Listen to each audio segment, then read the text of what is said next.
Eu estava na frente do espelho do banheiro reformado quando ouvi minha filha dizer aquelas palavras. Acabei de passar 3 meses dormindo na casa da minha irmã. Vendi meu carro, aquele Corsa que eu amava.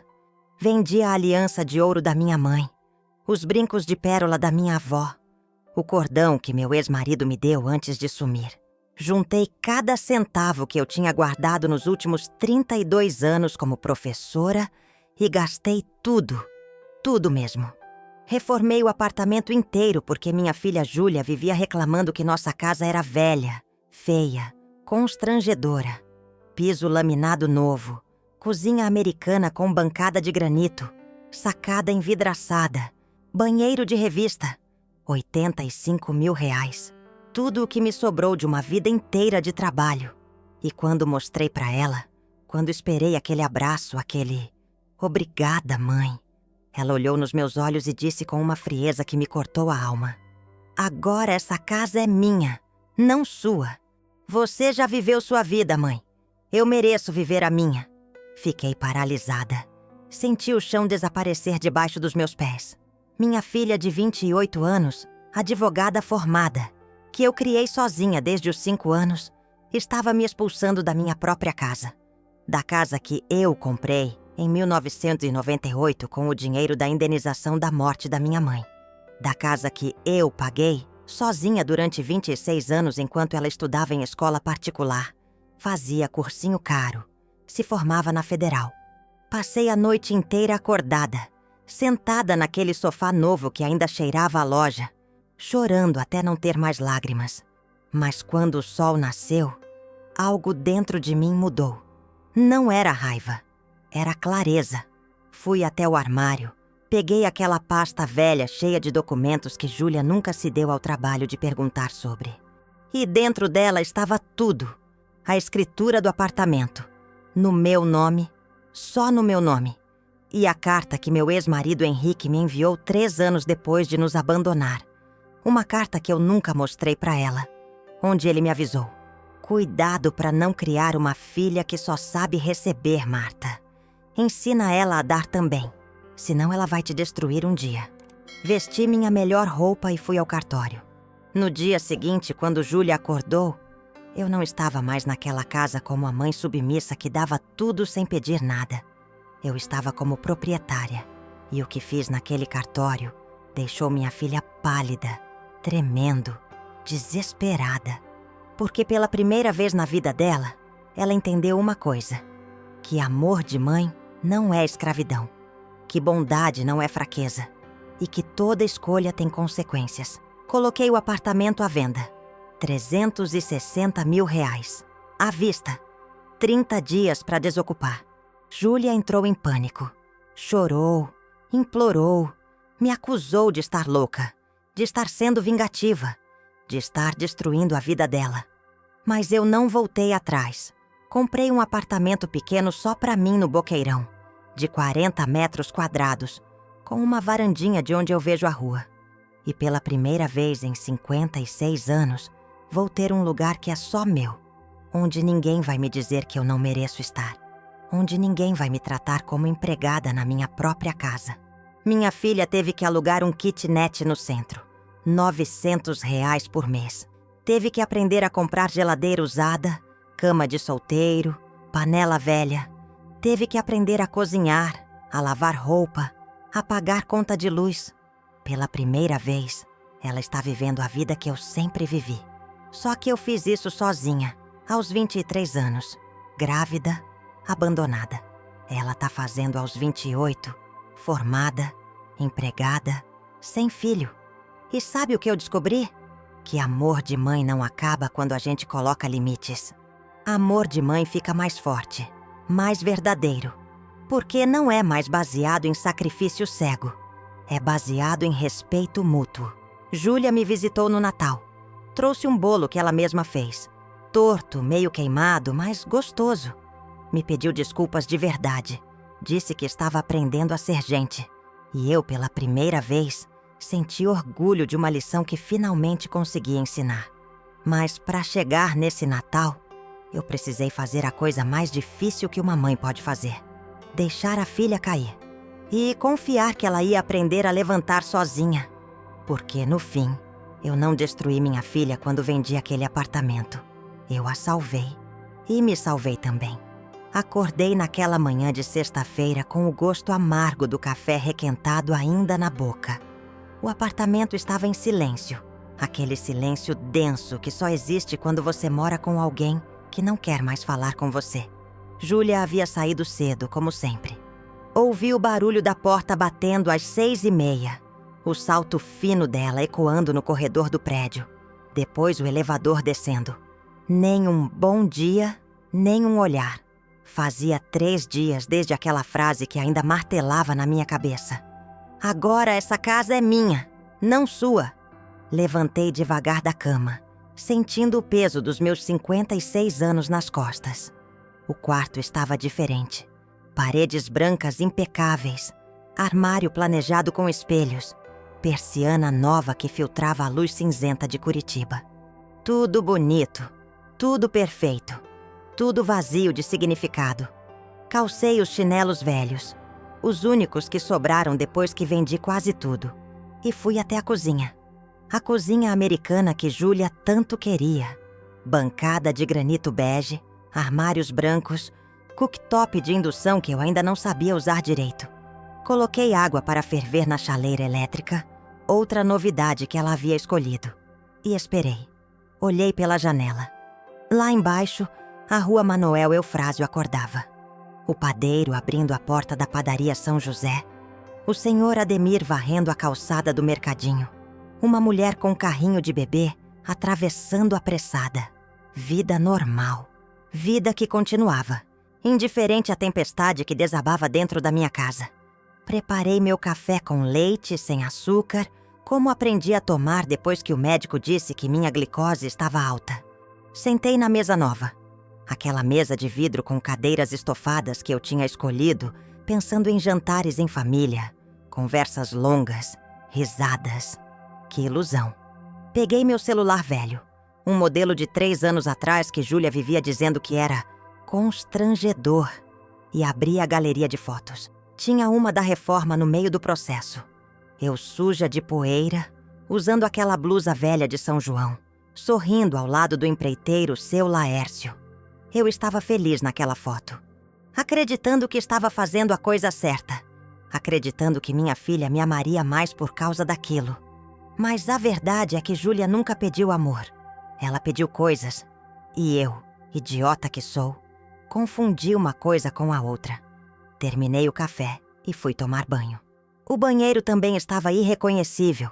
Box de vidro, chuveiro de teto, revestimento cinza moderno. Lembrei do banheiro antigo, com aqueles azulejos azuis dos anos 90. O box de acrílico amarelado, a torneira que pingava. Júlia odiava. Dizia que parecia casa de pobre. Eu nunca entendi direito essa expressão. Sempre fomos pobres, ou quase isso. Eu trabalhei 32 anos como professora municipal de língua portuguesa. Ganhava um salário que mal pagava as contas. Mas eu era honesta. Acordava cedo, dava aula para crianças que mal sabiam escrever o próprio nome. Voltava tarde e corrigia provas até altas horas. Nos fins de semana costurava roupas para fora. Consertava bainha de calça. Ajustava vestidos. Fazia lençóis sob medida. Tudo para complementar. Tudo para dar a Júlia uma vida melhor do que a minha. E ela teve. Estudou em escola particular. A mesma onde eu dava aula. Por isso consegui desconto. Fez cursinho pré-vestibular no Positivo. Curso caro que paguei, parcelando no cartão durante 2 anos. Passou na Federal, em Direito, na primeira tentativa. Eu chorei de orgulho no dia do resultado. Lembro que abracei ela na sala.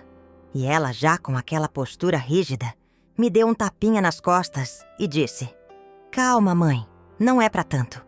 Mas era sim, era tudo. Saí do banho. Me vesti com uma calça jeans e uma blusa de manga comprida. O frio de maio em Curitiba é traiçoeiro. Entra pelos ossos. Prendi meu cabelo meio grisalho num coque frouxo e fui até o armário do quarto. Abri a gaveta de baixo, aquela que Júlia nunca mexia, porque guardava coisas velhas da mãe. Tirei de lá uma pasta de elástico, cor de vinho, surrada nas pontas. Dentro dela, minha vida inteira em papéis. Escritura do apartamento, certidões, contratos, recibos e um envelope amarelado, lacrado, que eu não abria fazia anos. Sentei na cama e passei a mão devagar na pasta. Senti algo que não sentia fazia tempo. Controle. Aquela casa não era de Júlia. Nunca foi. Eu comprei esse apartamento em 1998 com o dinheiro da indenização que recebi quando minha mãe morreu. Ela teve um acidente de ônibus voltando de Paranaguá e a empresa pagou uma quantia boa na época. Usei cada centavo para dar um lar à minha filha. Um lar seguro. E coloquei tudo no meu nome. Apenas no meu nome. Júlia nunca perguntou. Ela assumiu que, morando aqui, trabalhando, pagando algumas contas, a casa eventualmente seria dela. E eu, burra, deixei ela acreditar nisso. Alimentei essa ilusão. Mas agora as coisas iam mudar. Vesti um casaco leve, peguei a bolsa de tecido que minha irmã Célia me deu no Natal passado e saí. O prédio onde moramos é simples. 7 andares, sem porteiro, interfone antigo, elevador que range. Mas fica num bairro bom, perto de tudo. Desci as escadas. Prefiro escadas. Elevador me dá agonia. E saí para a rua. O céu estava carregado. Aquele cinza típico de Curitiba que parece que vai chover, mas nunca chove. Atravessei a rua devagar. Cumprimentei seu Ademir, que estava na porta do mercadinho. Bom dia, dona Marta. Já melhorou da gripe? Já, seu Ademir, obrigada. O senhor tá bem? Tô firme, graças a Deus. A senhora vai na padaria? Tem pão francês quentinho. Depois eu passo. Hoje tenho umas coisas para resolver. Ele acenou e voltou a arrumar as caixas de verdura na entrada. Gente boa, seu Ademir. Mora no bairro faz 40 anos. Conheceu Júlia quando ela era criança. Sempre dava bala de hortelã para ela. Agora ela nem cumprimenta mais. Segui pela Avenida Manoel Ribas, passando pelas lojas que conheço de cor. A farmácia onde compro meus remédios para a pressão. A lotérica onde jogo na Mega da Virada todo ano. O salão da Dona Irene onde corto o cabelo uma vez por mês. Curitiba estava acordando. Ônibus cheios passando, gente apressada, crianças de uniforme indo para almoçar na escola. Senti uma pontada de saudade. Saudade de quando eu também acordava cedo para dar aula. Saudade de quando tinha propósito. Parei num ponto de ônibus e esperei o 203, que me levaria até o centro. Sentei num banco de madeira pichado, ao lado de uma moça jovem que mexia no celular sem parar. Pensei em Júlia. Onde ela estaria agora? No escritório, provavelmente, sentada naquela mesa de advocacia, de blazer preto, cabelo preso, fazendo cara séria. Júlia sempre foi boa em fazer cara séria, desde pequena. Lembro de uma vez, ela tinha uns 10 anos, eu disse que não podia comprar o tênis que ela queria. Era um All-Star vermelho, caríssimo. Ela me olhou com aquele olhar gelado e disse: "Então você não me ama de verdade." Fiquei dias com aquilo na cabeça. No fim, vendi um anel de prata que eu tinha e comprei o tênis. Ela usou 2 vezes e enjoou. O ônibus chegou. Paguei a passagem. R$2,80. Absurdo. Passei pela catraca e sentei perto da janela. O ônibus estava lotado, cheiro de gente, perfume barato, café. Olhei pela janela enquanto Curitiba passava.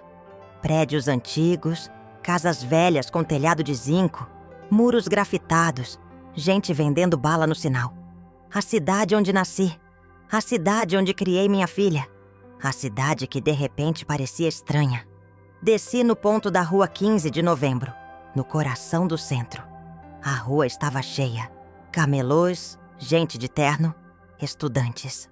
Caminhei até a rua Barão do Rio Branco, onde ficava o cartório que eu precisava. O segundo tabelionato de Curitiba.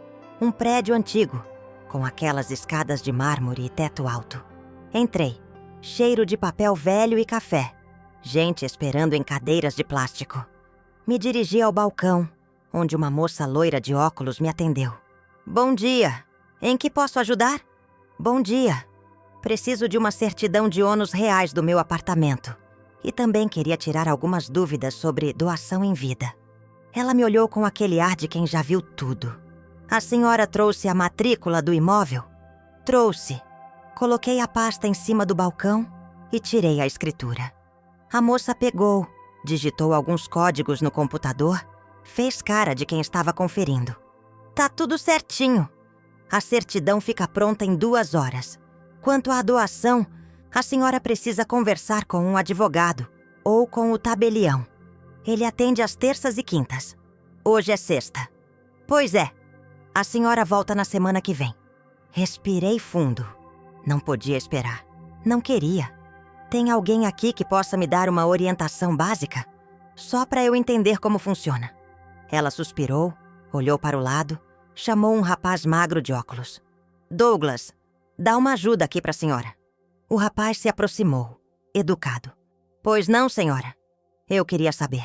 Se eu quiser tirar alguém de casa, alguém que mora comigo, mas que não tem direito nenhum sobre o imóvel, como funciona? Ele coçou a cabeça. Depende. Essa pessoa paga aluguel? Não. Tem algum contrato de comodato? Não. Então, juridicamente, ela é apenas uma moradora sem vínculo formal. Mas se for um parente, a coisa complica. A senhora teria que entrar com uma ação de reintegração de posse ou algo do tipo. É complicado. Senti o peito apertar. Não era isso que eu queria. Não queria colocar minha filha na rua. Queria que ela entendesse, que pedisse desculpas, que me enxergasse. E se eu quiser vender o apartamento? Preciso de autorização dela? Não, se tá só no nome da senhora. O imóvel é seu. A senhora faz o que quiser. Vender. A palavra ecoou na minha cabeça. Seria capaz? Seria capaz de vender a casa onde criei minha filha, onde guardava todas as memórias boas e ruins? Agradeci ao rapaz, peguei o protocolo da certidão e saí do cartório. Estava tonta. Sentei num banco na Rua 15, perto de uma floricultura, e respirei fundo. Gente passava, carros, buzinas, vida. Fechei os olhos e lembrei da Júlia pequena. Lembrei de quando ela tinha 6 anos e fez um desenho para mim no Dia das Mães. Uma casa, 2 pessoas de mãos dadas, um sol amarelo. Embaixo, com aquela letra torta, ela escreveu: Eu amo vos mère. Eu guardei esse desenho. Está na pasta. Sempre esteve. Quando voltei para casa já era tarde, quase 5 da tarde. Subi devagar as escadas, a sacola com pão e leite pesando no braço. Abri a porta do apartamento e estranhei. Júlia estava na sala. Ela nunca chegava cedo. Estava sentada no sofá, de pernas cruzadas, ainda de roupa de trabalho, mexendo no celular. Nem levantou a cabeça. Oi, eu disse baixinho. Silêncio. Júlia? Ela olhou para mim, rápida, e voltou pro celular. Comprei pão. Você quer jantar alguma coisa? Já pedi comida. A voz dela era gelo. Fui pra cozinha, guardei as compras, coloquei água pra ferver. Senti vontade de chorar, mas não chorei. Tinha acabado minha reserva de lágrimas. Preparei um chá de camomila, sentei na mesinha da cozinha e fiquei lá, olhando pro nada. Meia hora depois, a campainha tocou. Júlia atendeu o entregador, pegou a comida, pagou. Voltou pra sala com a sacola de papel e se serviu direto na bancada. Hambúrguer artesanal. Eu senti o cheiro. Ela comeu ali mesmo, em pé, olhando o celular. Não ofereceu nada. Não perguntou se eu tinha jantado. Terminou, jogou a embalagem no lixo e foi pro quarto.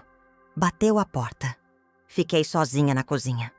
O apartamento novo, bonito, moderno, parecia uma casca vazia. Levantei, lavei a xícara, sequei, guardei. Desliguei a luz e fui pro meu quarto. Sentei na cama, abri a pasta de novo. Peguei aquele envelope amarelado que estava lá dentro. O envelope que eu nunca tinha coragem de abrir. Dentro dele, uma carta. A letra era do Henrique, meu ex-marido. Ele me escreveu 3 anos depois de ter ido embora. Eu nunca respondi. Nunca mostrei pra Júlia. Naquela carta, ele pedia perdão. Dizia que tinha sido fraco, covarde, que tinha fugido porque não sabia ser pai, não sabia ser marido.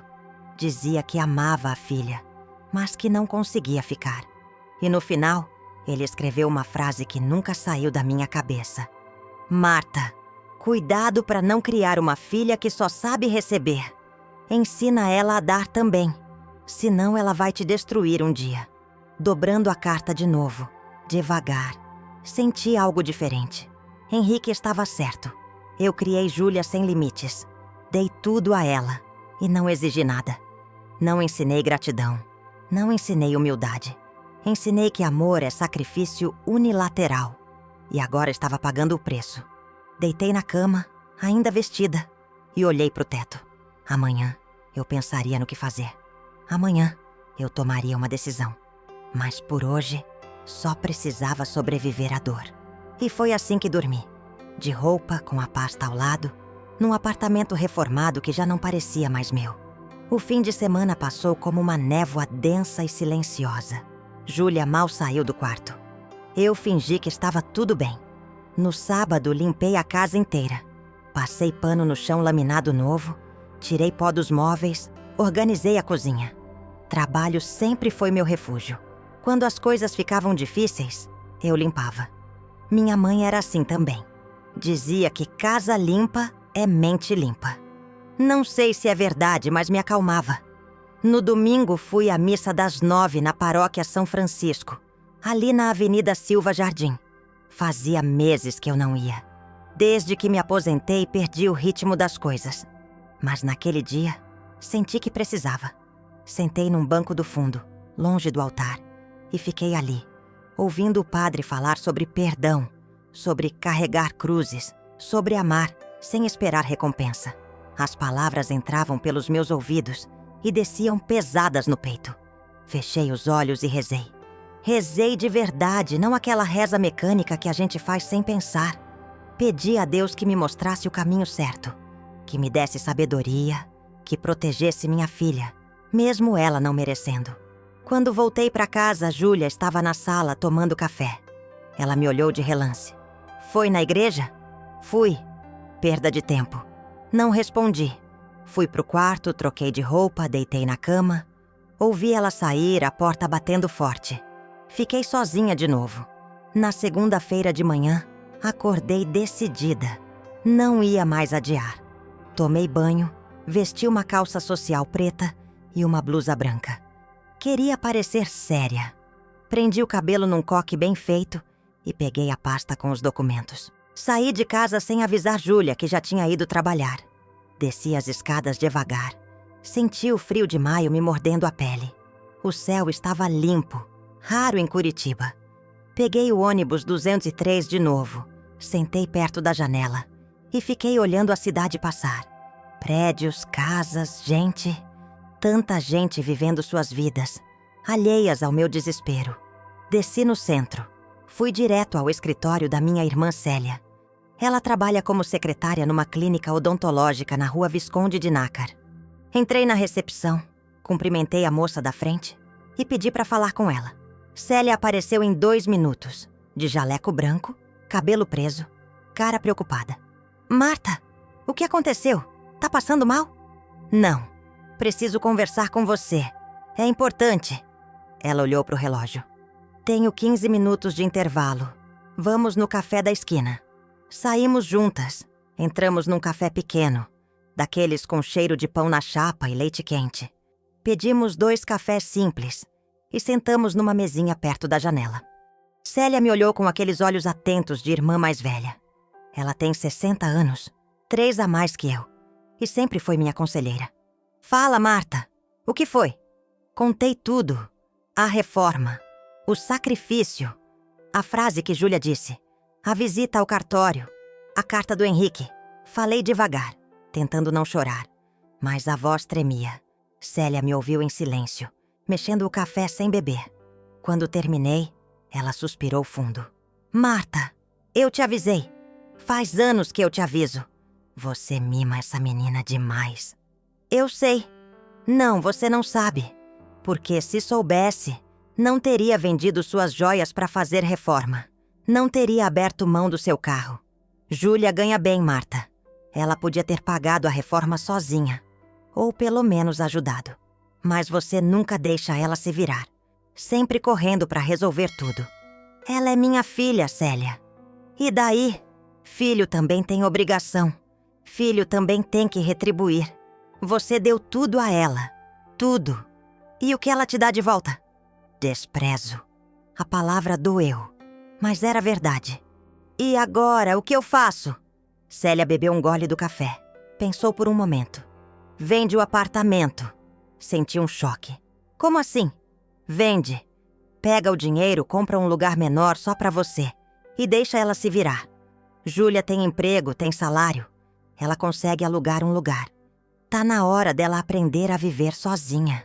Célia, eu não posso fazer isso. Ela é minha filha. Exatamente por isso que você precisa fazer. Porque se você não fizer, ela vai te sugar até não sobrar nada. E quando você ficar velha, doente, dependendo dela, acredita em mim, ela não vai estar lá. As palavras de Célia ecoaram na minha cabeça o dia inteiro. Voltei para casa atordoada, com o coração apertado. Será que minha irmã estava certa? Será que Júlia realmente era tão ruim assim? Ou será que eu, com meu amor sufocante, tinha criado essa situação? Cheguei em casa pouco depois do meio-dia. O apartamento estava vazio. Fui até a cozinha. Esquentei uma marmita de frango com batata que tinha sobrado. Comi sem sentir o gosto. Lavei a louça. Sentei no sofá.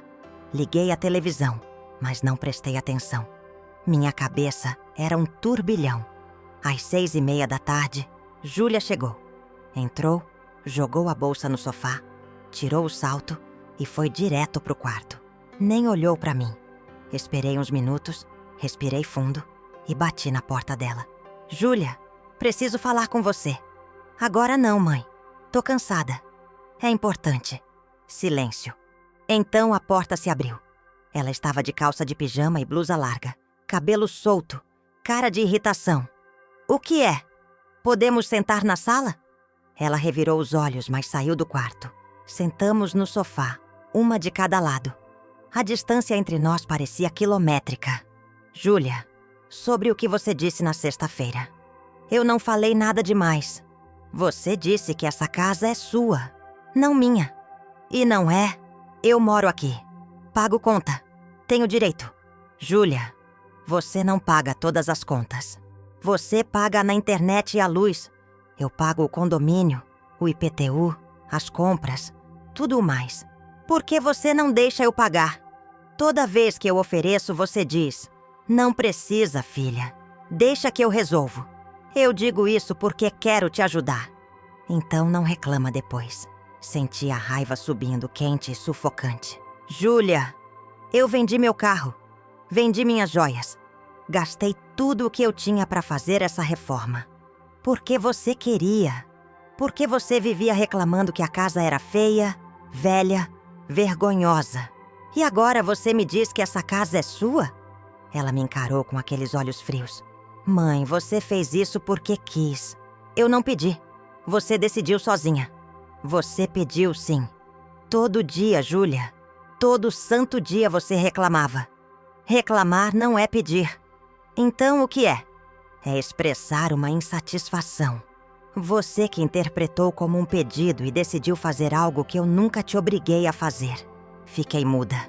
Era inacreditável. Ela estava distorcendo tudo, colocando a culpa em mim. Júlia, você tá ouvindo aqui o que você tá dizendo? Tô. E tô sendo sincera. Você tem mania de se sacrificar e depois querer que eu fique eternamente grata. Mas eu não pedi sacrifício nenhum. Você escolheu isso. Eu escolhi porque te amo. Então esse é o problema. Você ama errado. A frase me atingiu como um soco no estômago. Levantei do sofá, trêmula. Eu amo errado? Ama. Você sufoca. Você faz tudo por mim e depois fica esperando que eu te agradeça todo dia, que eu seja a filha perfeita, que eu retribua do jeito que você quer. Mas eu não sou você, mãe. Eu não sou abnegada. Eu não sou mártir. Eu sou eu. Eu nunca pedi pra você ser mártir, Júlia. Só pedi pra você ser humana. Para ter um mínimo de consideração por quem te criou sozinha, te deu tudo, abriu mão de tudo por você. Abriu mão porque quis e agora tá me cobrando. Isso não é amor, mãe. É manipulação. Senti as lágrimas virem, mas não deixei cair. Não ia chorar na frente dela. Não ia dar esse gosto. Tá bom, Júlia. Já entendi. Voltei pro meu quarto. Fechei a porta devagar. Sentei na cama. Olhei para a pasta de documentos que estava em cima do criado mudo. Peguei meu celular e liguei para Célia. Alô? Célia, é a Marta. Você conhece algum corretor de imóveis? Houve uma pausa. Conheço. O marido da minha amiga Teresa trabalha com isso. Por quê? Quero vender o apartamento. Tem certeza? Tenho. Marta, pensa bem. Não faz isso no calor do momento. Não é no calor do momento. É a única coisa que me resta fazer. Célia me passou o número do corretor. Um tal de Evandro. Anotei num papel. Desliguei. Fiquei ali sentada, olhando para a parede. Sentia algo estranho. Algo que não sentia fazia muito tempo. Determinação. Na manhã seguinte, liguei pro Evandro. Ele foi solícito, simpático. Marcamos uma visita pro apartamento na quarta-feira à tarde. Não contei nada pra Júlia. Ela saiu cedo como sempre, e eu fiquei esperando. Às 2 da tarde, Evandro tocou a campainha. Era um homem de uns 40 anos, bem vestido, pasta de couro na mão. Entrou, olhou tudo com atenção profissional. Dona Marta, que apartamento lindo! Reformado recentemente? Recentemente, sim. Tá em ótimo estado. Localização boa. Bairro tranquilo. Eu consigo vender rápido. Quanto você acha que vale? Ele andou pela sala, mediu mentalmente os cômodos, foi até a sacada, voltou. Entre 350 e 400 mil, dependendo da negociação. Senti o coração apertar. 350 mil. Era dinheiro. Dinheiro que eu poderia usar para comprar um apartamento menor, mais barato, e ainda sobrar para minha velhice. Quanto tempo leva para vender? Se colocar por um preço bom, uns 2, 3 meses. Se tiver pressa, menos. Eu tenho pressa. Ele sorriu. Então vamos fazer assim. Eu tiro as fotos hoje, monto o anúncio e até sexta já tá na internet. Pode ser? Pode. Ele tirou as fotos. Sala, cozinha, quartos, banheiro, sacada. Tudo. Depois me passou uns papéis para assinar. Explicou o contrato, as taxas. Eu assinei. Ele saiu. Fiquei sozinha, olhando o apartamento vazio e pensei: o que eu acabei de fazer? Júlia chegou às 7. Estava de bom humor, coisa rara. Jogou a bolsa no sofá e foi direto para a cozinha. Mãe, tem comida? Tem arroz e feijão na geladeira. E um bife. Vou esquentar. Ela esquentou, se serviu, sentou na mesa da cozinha. Eu estava na sala fingindo assistir TV. Ela comeu em silêncio. Quando terminou, lavou o prato e foi pro quarto. Eu respirei fundo. Ainda não era a hora de contar. Precisava esperar a coisa andar. Na sexta-feira, Evandro me ligou. Dona Marta, já temos 3 interessados. Vão querer visitar o apartamento amanhã. Amanhã é sábado. Sim, é o melhor dia para visitação. A senhora pode? Posso. Ótimo. Eu marco para as 10 da manhã. A senhora avisa quem mora com a senhora? Não. Deixa que eu resolvo. Desliguei. Olhei para o relógio. Júlia estava no quarto. Bati na porta. Júlia, que foi? Amanhã de manhã você vai sair? Não sei, por quê? Porque vou receber umas visitas. Visitas? Que visitas? De gente interessada em comprar o apartamento. Silêncio. Um silêncio pesado, denso. Então a porta se abriu com força. Júlia estava pálida, olhos arregalados. Como assim comprar o apartamento? Eu coloquei para vender. Você o quê? Coloquei para vender. Já tem 3 pessoas interessadas. Vão vir visitar amanhã. Ela deu 2 passos para trás, como se tivesse levado um tapa. Você tá louca? Você não pode vender essa casa. Posso sim. Ela é minha.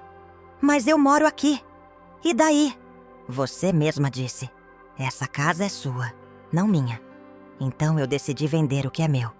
Mãe, você tá fazendo isso porque tá com raiva. Tá sendo infantil. Infantil?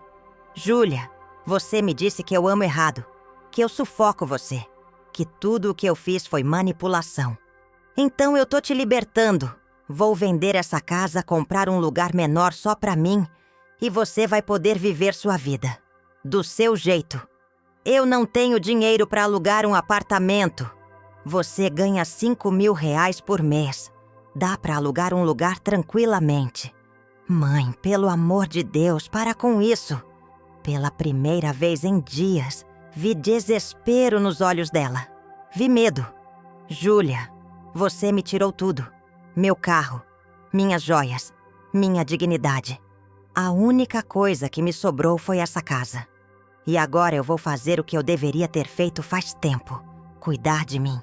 Você não vai fazer isso. Vou. Amanhã às 10 começa a visitação. Se você não quiser ficar, pode sair. Dei as costas e fui pro meu quarto. Tranquei a porta. Ouvi Júlia batendo. Mãe! Mãe, abre essa porta! Não abri. Deitei na cama, tapei os ouvidos com o travesseiro. Ela bateu por mais uns 5 minutos. Depois, silêncio. Acordei no sábado de manhã com o estômago embrulhado. Levantei cedo, às 7. Tomei banho. Vesti uma roupa simples. Arrumei a casa. Tirei tudo o que estava fora do lugar. Passei pano no chão. Abri as janelas. Às 8h30, Júlia saiu do quarto. Olhos vermelhos, cara inchada. Tinha chorado a noite toda. Mãe, por favor, a gente conversa. Não tem mais o que conversar. Tem sim. Eu exagerei. Falei coisas que não devia. Você falou o que sente. Não, eu tava com raiva. Eu não quis dizer aquilo. Júlia, quando a gente tá com raiva, a gente fala a verdade. A verdade que a gente esconde no dia a dia. Mãe, eu te amo. Não ama, não. E tudo bem, eu aceito isso.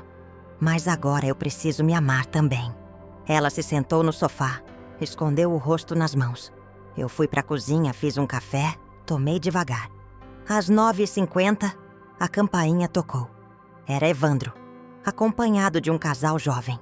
Ela grávida, ele de óculos, os dois sorridentes. Abri a porta, cumprimentei. Júlia ficou no quarto, não saiu. Evandro mostrou o apartamento. O casal adorou. Elogiaram a reforma, a localização, a luminosidade. Fizeram uma proposta. 360 mil à vista. Eu aceitei na hora. Quando eles saíram, Júlia apareceu na sala. Estava tremendo. Você aceitou? Aceitei. Quanto tempo a gente tem? Eles querem a escritura em 30 dias. Ela caiu no sofá, passou a mão no rosto. Eu não acredito que você tá fazendo isso comigo. Não é com você, Júlia. É por mim. Onde eu vou morar? Você vai alugar um lugar. Ou vai morar com alguma amiga? Não sei. Você que decide. Mãe, olhei pra ela. Pela primeira vez, vi minha filha sem a armadura. Vi a menina insegura por trás da advogada fria. Mas não podia mais ceder. Não podia mais ser a Marta que dava tudo e não recebia nada. Júlia, você passa a vida me dizendo que eu te sufoco. Então eu tô te deixando respirar. De verdade. Ela não respondeu. Levantou e voltou pro quarto. Bateu a porta. Sentei no sofá, olhei pra sala reformada, pra cozinha americana, pra sacada envidraçada. Tudo o que eu tinha sacrificado. Tudo o que tinha me custado tão caro.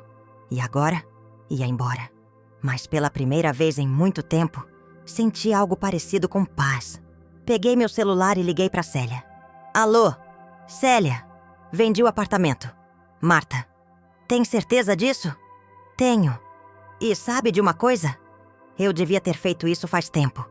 Os 30 dias que se seguiram foram os mais estranhos da minha vida. O apartamento virou-se um campo de batalha silencioso. Júlia mal falava comigo. Saía cedo, voltava tarde, trancava-se no quarto. Eu sabia que ela estava procurando lugar para morar. Vi ela no celular várias vezes, olhando anúncios de aluguel, mandando mensagens. Mas não perguntei nada. Não era mais minha responsabilidade. Comecei a procurar um apartamento para mim. Algo pequeno, de um quarto, Barato. Evandro me mostrou algumas opções. Um no bairro Alto, outro no Capão Raso, um terceiro no Boqueirão. Todos menores, mais simples, mas eram meus, só meus. Escolhi o do Boqueirão. Um apartamento de 40 metros quadrados, segundo andar, sem elevador, com uma varandinha pequenininha de onde dava para ver a rua. Custava 120 mil. Fechei negócio. Com os 360 mil da venda, pagaria o apartamento novo e ainda sobraria 240 mil. Dinheiro que eu investiria, guardaria para minha velhice. Pela primeira vez na vida, eu teria uma reserva. Pela primeira vez, eu não precisaria depender de ninguém. Célia me visitou numa tarde de terça. Trouxe bolo de fubá e café. Sentamos na sala. Aquela sala que logo não seria mais minha. E conversamos. Marta, como você tá? Bem, melhor do que eu esperava. E Júlia? Mal. Mas é o que ela merece. Célia me olhou com aquele olhar de quem conhece toda a história. Você não acha que tá sendo dura demais? Não. Acho que finalmente tô sendo justa. Marta, ela é sua filha. Única filha. E daí? Filho não é propriedade. Filho é gente. E gente tem que aprender a arcar com as próprias escolhas. Célia suspirou. Você tem razão. Mas eu sei que isso tá te matando por dentro. Não respondi. Porque era verdade. Por mais que eu tentasse fingir força, por mais que eu me convencesse de que estava fazendo a coisa certa, a dor estava lá. Uma dor surda, constante, que não passava. Era a dor de ver minha filha desmoronando e não poder fazer nada. Era a dor de perceber que o amor que eu dei durante 28 anos não tinha sido suficiente. Ou pior, tinha sido demais. Célia foi embora no fim da tarde. Fiquei sozinha, olhando pela janela. Curitiba estava cinzenta, como sempre. Começou a chuviscar. Aquela chuva fina, irritante, que molha devagar. Peguei uma xícara de chá e sentei no sofá. Liguei a televisão, mas não prestei atenção. Minha cabeça estava longe. Às 8 da noite, Júlia chegou. Entrou sem falar nada. Foi direto pro quarto. Mas 15 minutos depois, ela voltou. Estava descalça, de calça de moletom e camiseta velha. Cabelo preso num rabo de cavalo bagunçado. Sentou na poltrona em frente a mim. Não disse nada por um tempo. Só ficou ali, olhando pro chão. Mãe, a gente precisa conversar. Desliguei a televisão. Tô ouvindo. Ela respirou fundo. Juntou as mãos. Eu achei um apartamento. Um kitnet no centro. R$900 de aluguel. Vou me mudar na semana que vem. Ótimo. Mas eu preciso de ajuda com a mudança. Preciso de dinheiro para comprar algumas coisas. Geladeira, cama, essas coisas. Olhei para ela incrédula. Júlia, você ganha R$5.000 por mês. Você não tem dinheiro guardado? Ela baixou a cabeça. Não. Como não? Você trabalha faz 3 anos. Eu gastava. Com o quê? Roupa, restaurante, viagem, besteira. Senti uma mistura de raiva e pena. Júlia, você ganhou R$60.000 por ano nos últimos 3 anos. Isso dá R$180.000. E você não tem nada? Não. E agora você quer que eu te ajude? Ela levantou o rosto. Os olhos estavam vermelhos. Mãe, eu sei que eu errei. Eu sei que fui injusta com você. Mas eu não tenho mais ninguém. Meu pai sumiu. Você é tudo que eu tenho. Não, Júlia. Eu não sou tudo que você tem. Você tem você. E é hora de você aprender a se virar. Mãe, por favor. Só dessa vez. Eu prometo que vou mudar. Vou te pagar de volta. Júlia, você falou que eu te sufoco. Que eu manipulo você com o meu amor. Que eu amo errado. Então eu tô fazendo o que você pediu. Tô te deixando livre. Ela começou a chorar. Não aquele choro bonito de novela. Era um choro feio, de soluços, de desespero. Mãe, eu não quis dizer aquilo. Eu tava errada. Eu fui horrível com você. Eu sei. Mas eu não aguento mais. Eu tô perdida. Eu não sei viver sozinha. As palavras dela me atingiram fundo. Porque era isso. Júlia nunca tinha aprendido a viver sozinha. Porque eu nunca deixei. Sempre estive lá, resolvendo tudo, pagando tudo, facilitando tudo. E agora, ela estava pagando o preço. Mas eu também estava pagando o meu. Levantei do sofá, fui até o quarto, peguei a pasta de documentos, voltei para a sala e sentei de novo. Abri a pasta e tirei de lá um envelope. Aquele envelope amarelado com a carta do Henrique. Entreguei para Júlia. O que é isso? Uma carta do seu pai. Ele escreveu 3 anos depois de ir embora. Eu nunca te mostrei. Ela pegou o envelope, hesitante. Abriu devagar, tirou a carta, leu em silêncio. Vi o rosto dela mudando. Surpresa, tristeza, raiva. Quando terminou, ela dobrou a carta de volta e me devolveu. Ele pedia perdão. Pedia. E você nunca respondeu? Nunca. Por quê? Porque perdoar não significava voltar. Perdoar significava seguir em frente. E era isso que eu precisava fazer. Seguir em frente. Por mim. E por você. Júlia ficou quieta por um momento. Ele disse que você devia ter cuidado para não criar uma filha que só sabe receber. Disse. E ele estava certo? Olhei nos olhos dela. Tava. E a culpa não é sua, Júlia. É minha. Eu que te criei assim. Eu que nunca te ensinei a agradecer, a retribuir, a dar sem esperar nada em troca. Eu te dei tudo de mão beijada. E agora você não sabe viver de outro jeito. Ela começou a chorar de novo. Então você tá fazendo isso para me ensinar? Tô fazendo isso porque eu preciso. Porque se eu não fizer, eu vou morrer sufocada. Vou virar uma velha amarga, ressentida, que deu a vida inteira pros outros e não sobrou nada pra si.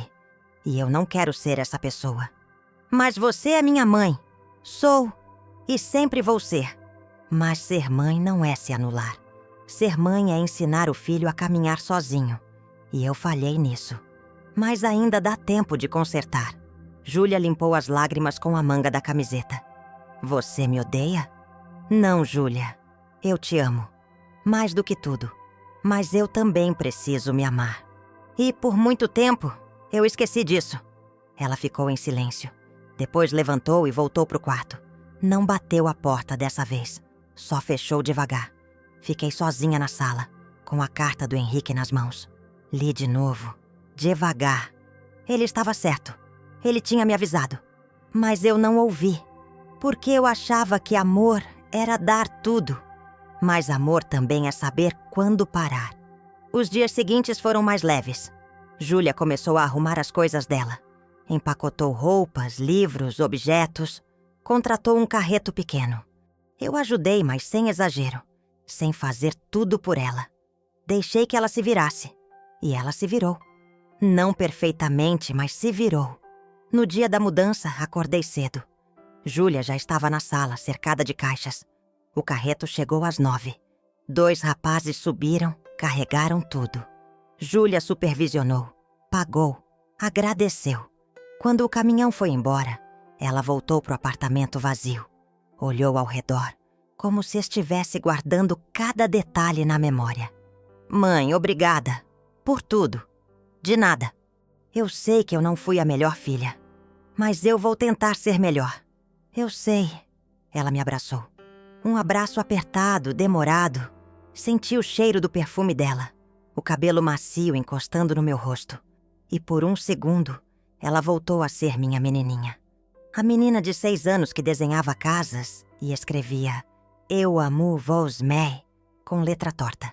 Quando ela soltou, limpou os olhos. Eu vou sentir sua falta. Eu também. Posso te visitar? Pode, quando quiser. Ela sorriu. Um sorriso pequeno, triste, mas sincero. Pegou a bolsa, olhou para mim mais uma vez e saiu. Ouvi os passos dela no corredor. O elevador descendo. O silêncio voltando. Fiquei sozinha no apartamento vazio. Andei pelos cômodos. Toquei nas paredes. Lembrei de tudo o que tinha acontecido ali. As brigas, as risadas, as lágrimas. 28 anos de história. E agora, acabou. Sentei no chão da sala, encostei na parede e chorei. Chorei por tudo o que perdi. Chorei por tudo o que ganhei. Chorei porque era o fim de um ciclo. E porque, de alguma forma, era também o começo de outro. 3 semanas depois, me mudei para o apartamento do Boqueirão. Célia me ajudou. Minha irmã sempre esteve lá.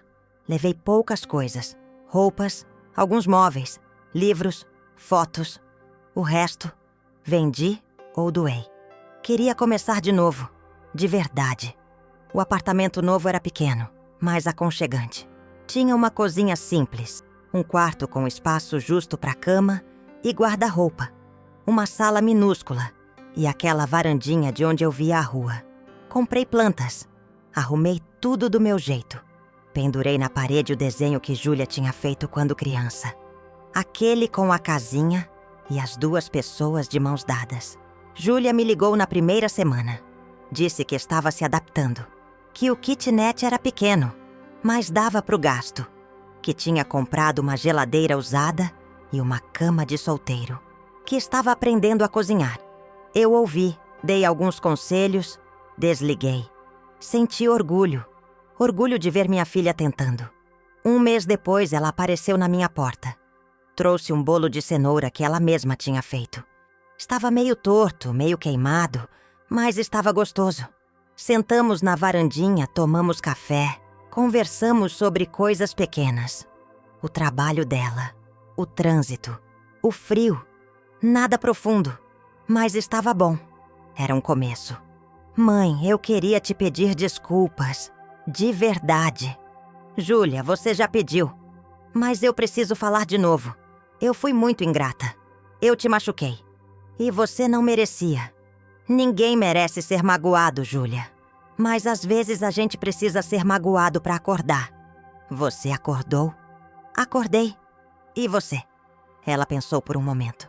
Acho que tô acordando. Sorri. Era isso. Era o que eu precisava ouvir.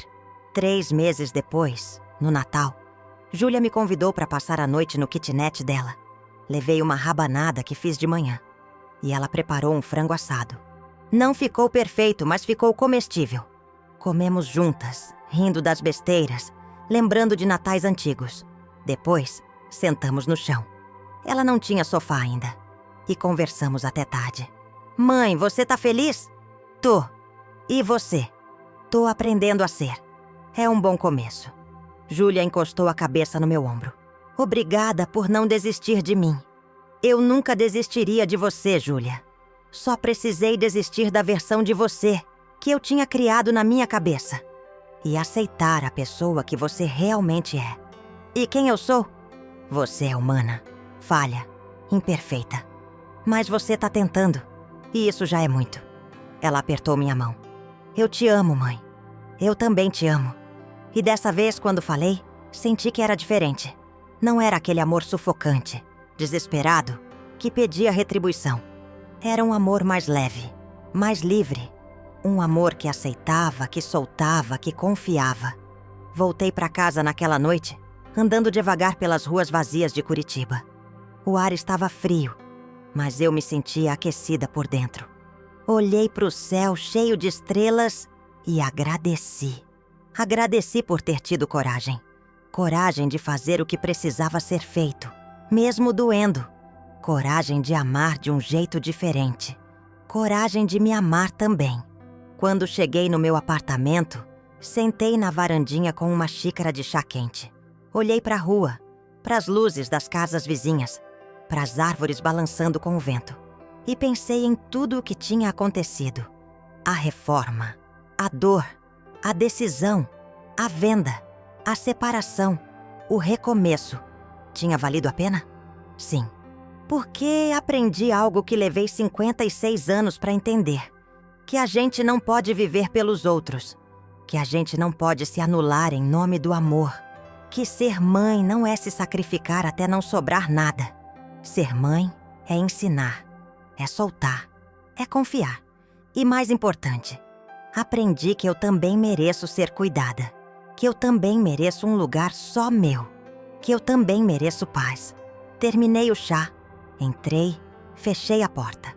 Olhei para o apartamento pequeno, simples, mas meu. Olhei para o desenho da Júlia na parede. E sorri, porque no fim, aquela casinha que ela desenhou quando criança ainda existia. Só que agora ela estava dividida em duas, cada uma com sua própria porta, cada uma com seu próprio espaço, mas ainda ligadas, ainda próximas.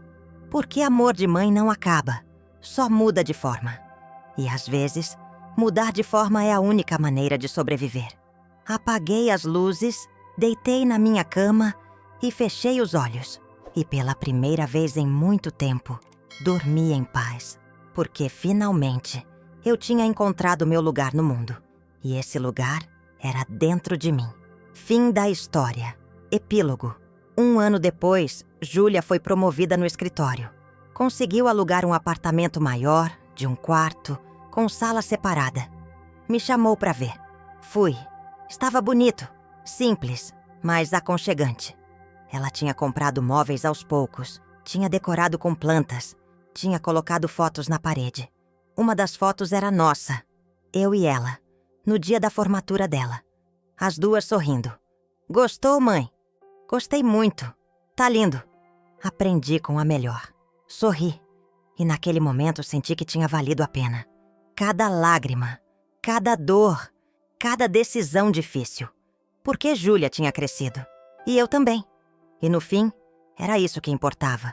Não o apartamento reformado. Não as joias vendidas.